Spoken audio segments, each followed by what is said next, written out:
Jorge Delgado Guzmán, guayaquileño, nace el 4 de julio de 1931. El Vicente Rocafuerte se convirtió en su academia de estudios. Contando con 15 años, se enrola en el Barcelona Sporting Club. En 1952, debuta como arquero ante Millonarios de Colombia. Su vida transcurre entre el deporte y el periodismo. Su tiempo lo dedica a escribir en un periódico y un programa de radio desde hace más de 20 años. Fue protagonista durante mucho tiempo en un programa deportivo en televisión, preparador físico de equipos como Emelec, 9 de octubre, Liga Deportiva Universitaria de Guayaquil y Barcelona, seleccionado del Ecuador en 1953. Jorge Delgado Guzmán sonríe a cada pregunta. La vida es su desafío diario y se dice aquí estoy. Hoy nos recibe en su casa para contarnos qué pasó con Jorge Delgado Guzmán. Jorge, gracias por recibirnos en su casa. ¿Cómo está usted? Le vemos saludable. ¿A qué está dedicado? Mi vida que ya llegó a los 86 años es realmente dedicada al periodismo y al deporte. ¿Su salud se encuentra bien? Sí, hasta este rato sí. Duermo bien, tranquilo, no creo que tenga más problemas que no sea tratar de hacer más cosas, ¿no? Quisiera hacer más cosas de las que ahora hago. Sigo haciendo algo en periodismo, escribo en un periódico de la localidad, trabajo en una radio, tengo un programa ya desde hace 20 años los domingos y eso me permite comunicarme con la gente. Siempre les digo, no los veo, pero lo siento mucho cuando los veo cuando los siento en radio. Trabajé muchos años en televisión. Como le digo, la vida mía estuvo dividida en televisión y periodismo. En televisión estuve en Ecuavisa 20 años, en Canal 12 10 años y en Canal 11 10 años también.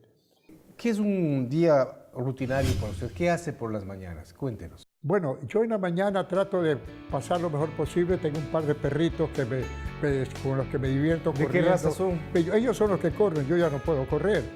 Y entonces me divierto, converso con ellos, hablo, jugamos. Y además tengo la suerte de vivir con mis dos hijos menores, 28 y 29 años, por cuanto enviudé recientemente, hace unos 3 años, va a ser 3 años. ¿Y en las tardes qué hace usted? Bueno, en las tardes leo bastante, trato de leer lo más que puedo, leo los periódicos de la ciudad, además tengo bastantes libros, siempre relacionados con el deporte, y por las noches siempre nos reunimos con un grupo de amigos en un local muy cercano aquí, que es una mini despensa, que se llama Pablito. Y el conversar, el hablar, yo creo que es una de las cosas más importantes que tiene que tener una persona, tiene que tener el hombre, porque el alternar con ideas, compartir ideas y ser amigo de todos y enemigo de nadie es una cosa más que importante. En la familia Delgado, ¿cuántos integrantes la componen ahora? Bueno, familia Delgado siempre fue periodista. Mis tíos, quizás se acuerden ustedes, los Delgado Cepeda fueron los dueños de Radio Cenit. Radio Cenit es una de las radios más antiguas junto con CRE, con Atalaya, con Radio El Telégrafo, y que impusieron un estilo de trabajo muy especial. Y entonces estas radios con mi papá, don Jorge Delgado Cepeda, mis tíos, Washington, Julio, Hugo, Luis, todos estuvieron participando en la radio. Yo a los 15 años iba a la radio y hacía de disc jockey. Ponía canciones que en esa época eran las preferidas de la juventud. ¿Qué música ponía? Bueno, los folk de esa época, las canciones de Glenn Miller, artistas que Louis Armstrong, ¿no? Que actualmente si usted les pregunta a lo mejor a algún muchacho de los actuales, les pregunta quiénes son y no van a saber, ¿no? ¿Y los boleros, los pasillos? Los boleros, pasillos no tanto. La música nacional siempre muy reservada. Fui muy aficionada a los boleros.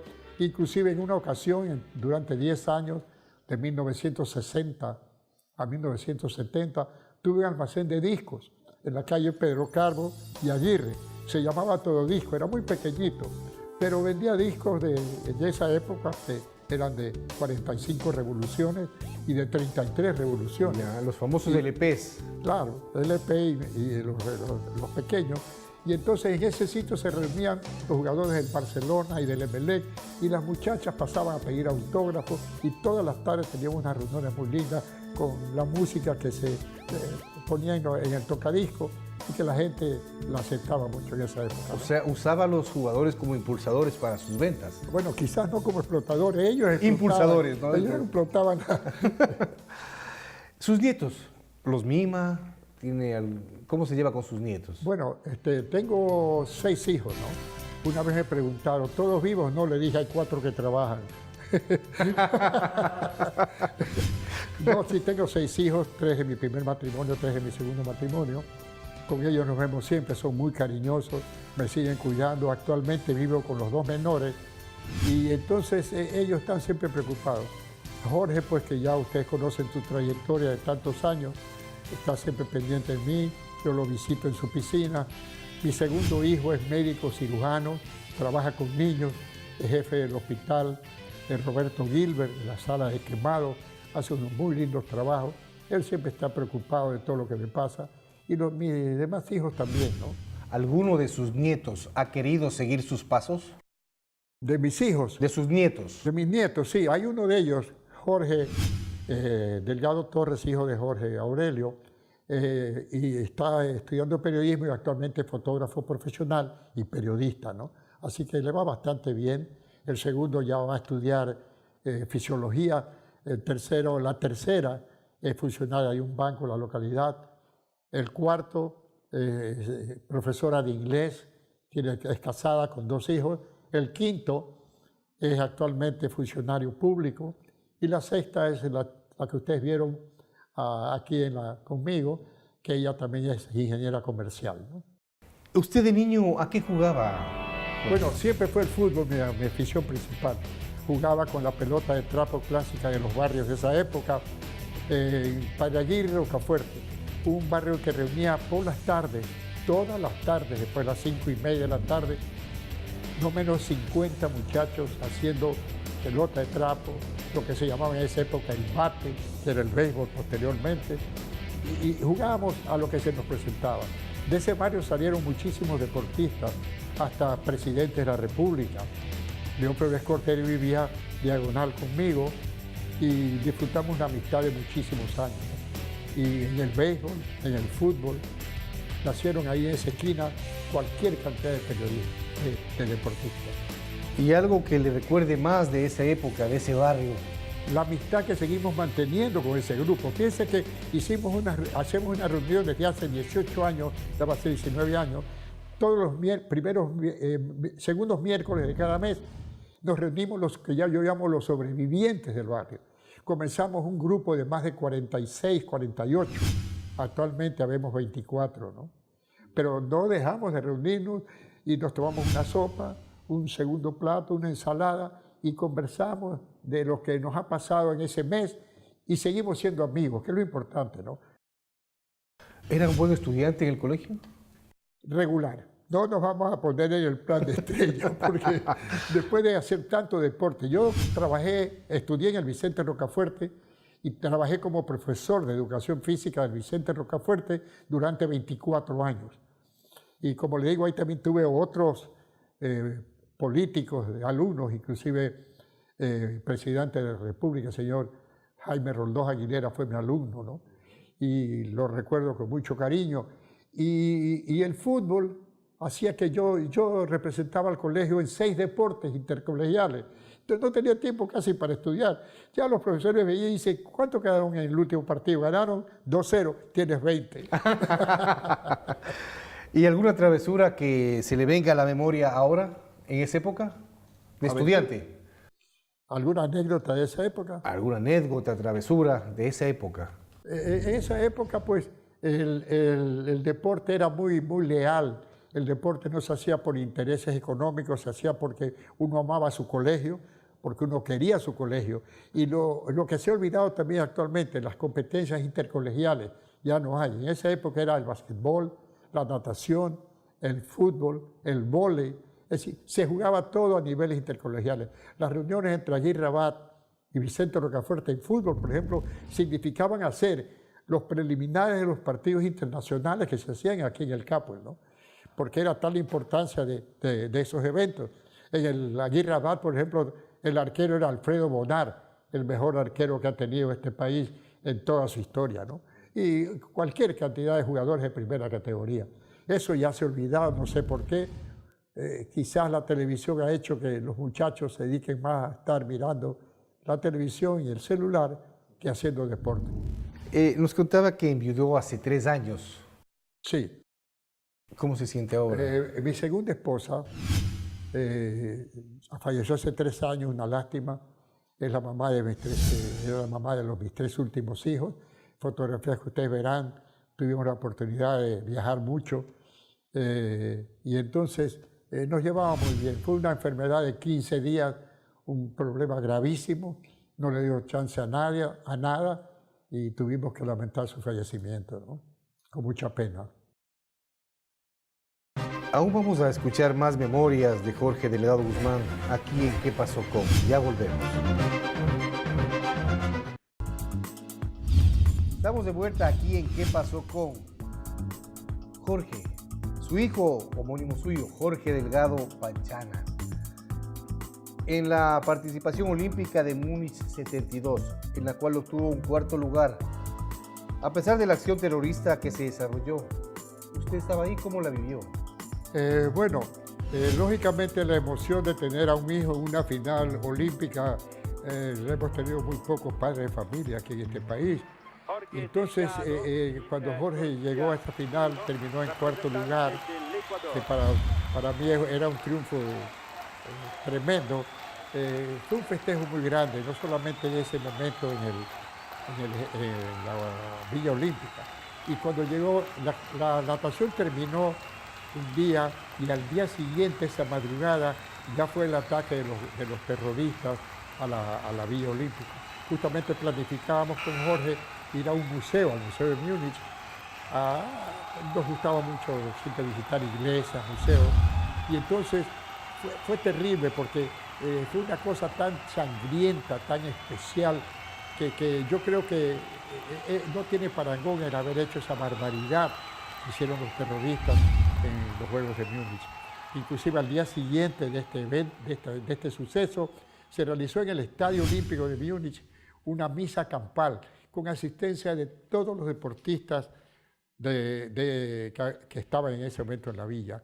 Tuvimos ocasión de estar allí y dimos pues una oración en rememoria a los que desgraciadamente fallecieron, ¿no? Fue una desgracia, una cosa tremenda que ojalá nunca más se vuelva a repetir. Y la emoción que vivió ese 4º lugar de su hijo, ¿cómo fue el estar 4º lugar a nivel en una final olímpica? Bueno, ya habíamos esto preparado para la carrera de Jorge. No comenzó en 72, comenzó cuando él tenía 10 años de edad, 9 años de edad. Le enseñé a nadar. Y en Montreal 76, su 8º lugar en 200 metros mariposa. Fíjense que yo siempre pienso, con el tiempo que hizo Jorge en Montreal, llegando en 7º lugar, era medalla de plata en Múnich. Porque los tiempos cambian, ¿no? Jorge siguió estudiando en los Estados Unidos, se graduó en los Estados Unidos de profesor de educación física y también de administración de negocios. Así que yo creo que ese 7º lugar para mí fue tan importante como el 4º de Múnich. Perfecto. Jorge, ¿cómo nace su amor por el fútbol? Bueno, como le digo, yo en el barrio de Rocafuerte, Padre Aguirre, jugaba a la pelota de trapo. Y siempre, como era malo para manejar las piernas, no tenía mucha habilidad para manejar el balón con las piernas, y era bastante flaco y alto, siempre me pusieron de arquero. Y entonces en el barrio el arco era mi lugar preferido. A los 15 años me llevaron a Barcelona, me federaron por Barcelona y ya jugaba en los juveniles de Barcelona y siempre de arquero. El año 47 me pasaron ya a jugar en las reservas y el 49 ya era arquero suplente de Enrique Ignato Romo. Y ahí ya me quedé pues hasta el 55 que dejé de jugar en Barcelona. Claro, porque su debut fue en el año 42 con Barcelona la primera vez en un partido frente a Millonarios. Pero como suplente. El año 48 Yo era suplente en 42, ese partido. El 42. 52 fue que 52, yo jugué con Millonarios. Y jugamos un partido que traía con Millonarios a 11 estrellas del fútbol mundial. ¿Le invadieron los nervios, Jorge? ¿Le invadieron los nervios? No, porque es decir, ya los nervios cuando uno pisa el gramado, cuando entra, si tiene nervios, preferible decirle al entrenador, no puedo jugar. Pero yo tenía a mi papá que me acompañaba a todos los partidos. Mi papá, yo por eso nunca supe el sabor de un tabaco. No he fumado ni he bebido, porque mi papá, no teníamos carro en esa época, ¿no? En una fundita de trapo que me había hecho mi mamá, poníamos las camisetas, las medias, porque antes no había quien lavara en los equipos. Los lavaba la mamá de uno en la casa. Íbamos en un colectivo, en un bus, al Estadio Capol. Entraba yo a la cancha, a la puerta de los jugadores. Mi papá me daba la bendición, me daba un beso y yo entraba. Mi papá se iba a la galería a ver el partido. Terminado el partido, mi papá estaba parado otra vez en la puerta esperándome para llevarme a la casa. Así que calcule usted que yo no tenía chance de irme a ningún lado porque el respeto a los padres era algo muy importante en esa época, ¿no? Íbamos a tomar chocolate a las carretillas, chocolate con aplanchado. ¿Usted fue hincha de Barcelona desde el principio? Sí. Yo he sido barcelonés toda mi vida desde que me federé por Barcelona, ¿no? O sea, ¿jugó algunos clásicos del Astillero? Yo jugué 18 clásicos del Astillero. Habré perdido 2. Casi siempre les ganábamos a los MLXistas. Y entonces disfrutaba esos partidos. Inclusive lo recuerdo uno mucho, que jugamos en 1951 por la disputa de la Copa Galo Plaza Lazo. Vino el presidente de la República con el palco con una copa preciosa, que es una de las pocas copas que todavía conserva Barcelona de esa época. Y jugamos contra Emelec, ese clásico. Le ganamos 5-2 y yo tapé ese día 2 penales. Uno le tapé al Chinche Rivero y otro le tapé a un argentino que se llama Croas. Y entonces me pidieron que yo recibiera la copa de manos del presidente. Subí al palco, don Galo Plaza, gran deportista también, me dio un abrazo y me entregó la copa. Es uno de los recuerdos más gratos que tengo de mi paso por Barcelona. En esa época se jugaba la camiseta, ya que eran campeonatos amateurs. Claro, no se ganaban sueldos, no teníamos sueldos. A mí me daban, por ejemplo, 50 sucres por un partido para que fuera al cine, porque tenía 19 años, 18 años, entonces no tenía otra atracción que ir al cine o ir a comer algo a un buen restaurante. Los demás, en Barcelona nadie cobraba sueldos, sino se les daba una especie de bonificación. Yo me acuerdo, había un jugador de Barcelona, Jorge Cantos, que antes de los partidos salía a la boca del túnel, porque todos los partidos eran en el Capul. Salía a la boca del túnel, miraba cuántos habían, entraba y decía, muchachos, nos toca 200 sucres por cabeza. De acuerdo al público que había en ese momento en el estadio, ¿no? ¿Y jugó usted en el estadio El Arbolito de Quito? Sí, ese fue mi primer estadio jugando en la sierra, porque no había más estadio que el Arbolito. Se llamaba así porque tenía un árbol muy grande que cubría parte de la tribuna. Y casi siempre la gente buscaba ese arbolito para el sol. Antes íbamos los días sábados a Quito a jugar, porque íbamos en un avión de 2 motores de hélice. Demoraba 1:05 el viaje de Guayaquil a Quito. Llegábamos, jugábamos el domingo y regresábamos el lunes, porque después de la 1 de la tarde ya nadie salía de Quito del aeropuerto porque no había instrumentos necesarios como para tener la seguridad de un buen vuelo, ¿no? Así que regresábamos el lunes y muchas veces los domingos, después de los partidos, teníamos que almorzar en la policía porque se armaban unas broncas, se armaban unos tremendos pugilatos, ¿no? Sobre todo cuando jugábamos con el Aucas. Era el equipo que casi siempre terminaba en bronca el asunto. Ya. ¿Y con el Argentina de ese También época? jugamos con el Argentina, con el Gladiador, el Aucas, que era el equipo clásico, con los hermanos Garnica en la delantera. Eran 2 jugadores que le pegaban a la pelota como con fierro, le daban una patada tremenda, a una pelota que, como usted ha podido apreciar, era de cuero de vaca, era una pelota dura, fuerte. que cuando se mojaba, y casi siempre en Quito llovía o había un rocío en la mañana que mojaba la pelota, era difícil aprisionarla. Era una Además, piedra. no jugábamos con guantes, ningún arquero de esa época tapaba con guantes.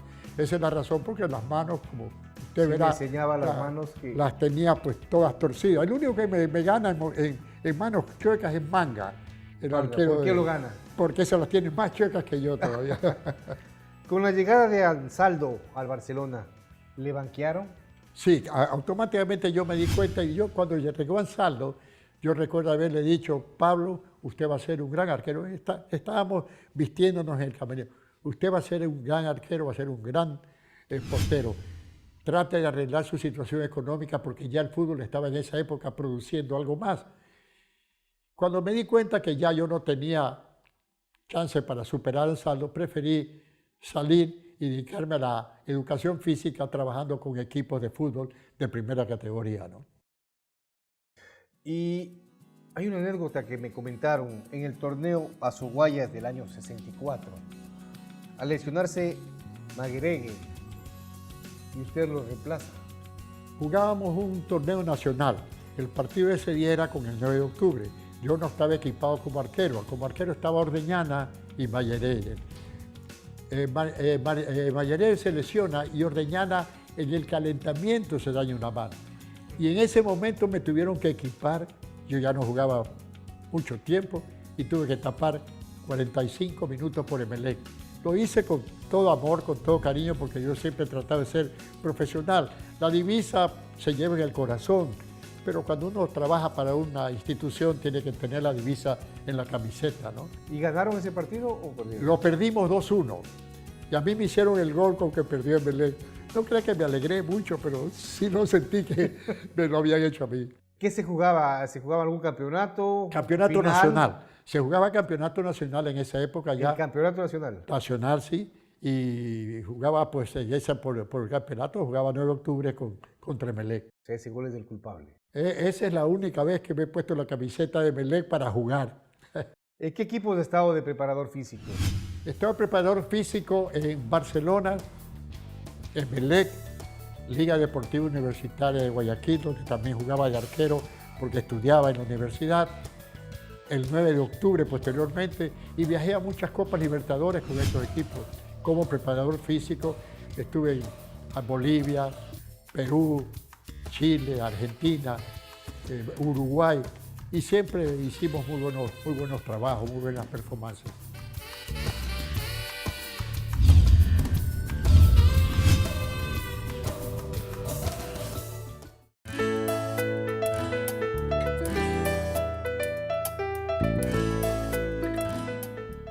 Jorge, su padre también fue arquero. Sí, mi papá, a quien le decíamos cariñosamente Don Geo, fue arquero del Patria en la época de 1924-1925. Calcule usted, él también tenía en esa época 20 años. Un equipo decano del fútbol guayaquileño, es una especie como de Aucas en la sierra, un equipo de tradición de barrio, de provincia, de amigos, de todo. ¿Jugó con Alberto Spencer? Alberto Spencer, en el año 49, o el 50 me parece, antes de irse a Montevideo, yo reforcé al Patria en un partido amistoso con Everett, justamente por la trayectoria que ya se iniciaba para Alberto. Y Alberto me hizo un gol de cabeza.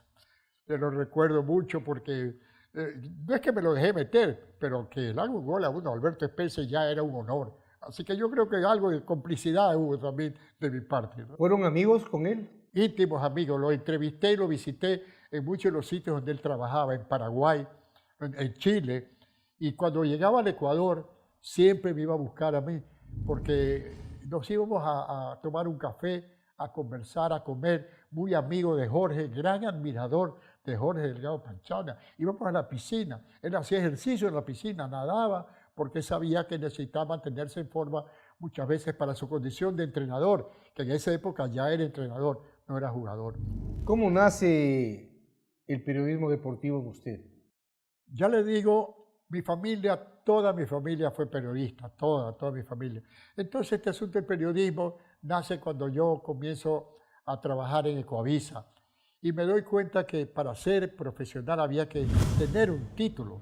Me matriculé en la Universidad Laica Vicente Rocafuerte a los 52 años de edad, cuando la profesora empezó a decir, a reconocer los que estaban en el aula, y preguntaba fulano, tal, me tocó a mí. Lo confundían como profesor. Como profesor.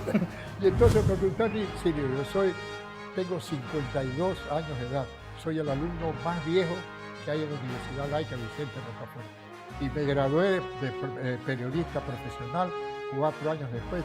Y esto me ha servido mucho porque me han reconocido a niveles de trabajo el título, ¿no? Que es algo muy, muy importante. Creo que debería ser una obligación. Entiendo que es así para poder trabajar en determinada actividad, tener por lo menos su título para indicar que hay conocimiento de lo que se va a hablar.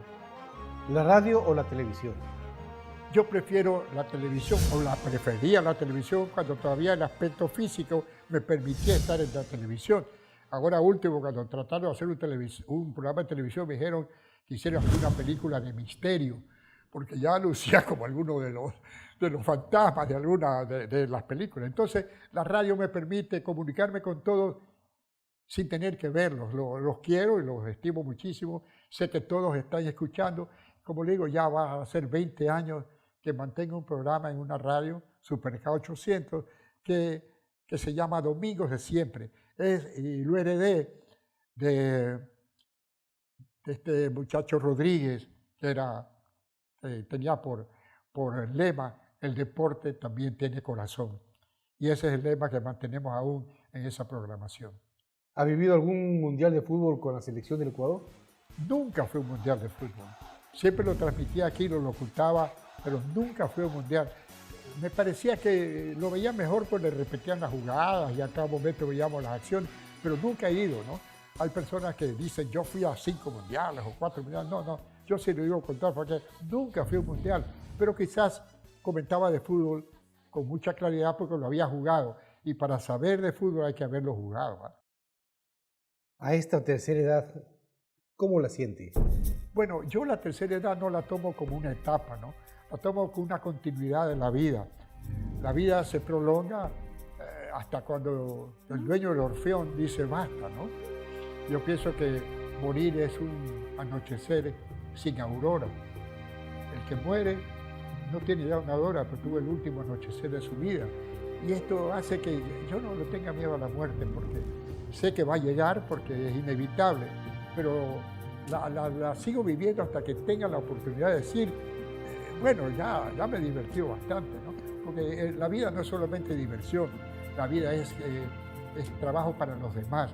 Y esto que estoy haciendo ahora, tanto en radio y en televisión, es compartir con todos los que me leen o con todos los que me escuchan, ¿no? Momentos que ha vivido el deporte. Siempre trato de... La amistad para mí es una cosa sumamente importante, ¿no? El conversar en las tertulias que tenemos donde Pablito, como ya les indicaba, bueno, son de todas las noches. Por ahí pasa un señor vendiendo morocho en una motocicleta y tiene un parlante que grita morocho, morocho. Yo me tomo 2 vasos todas las noches porque es una de las bebidas que me hacen dormir plácidamente. ¿Qué le falta por hacer, Jorge? Bueno, yo creo que me falta tanto, ¿no? Que no sé si tenga tiempo de hacerlo, ¿no?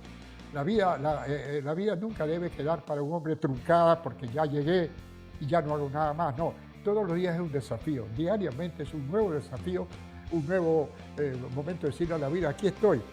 ¿Para qué me necesita? ¿Para qué me quiere? Tengo a mis hijos con los que disfruto tremendamente, con mis amigos, con las comunicaciones. Y entonces pienso que uno no debe decir, ya terminé. No. Estoy recién comenzando a vivir. Estamos comenzando. Gracias. Gracias a ustedes, muy amables.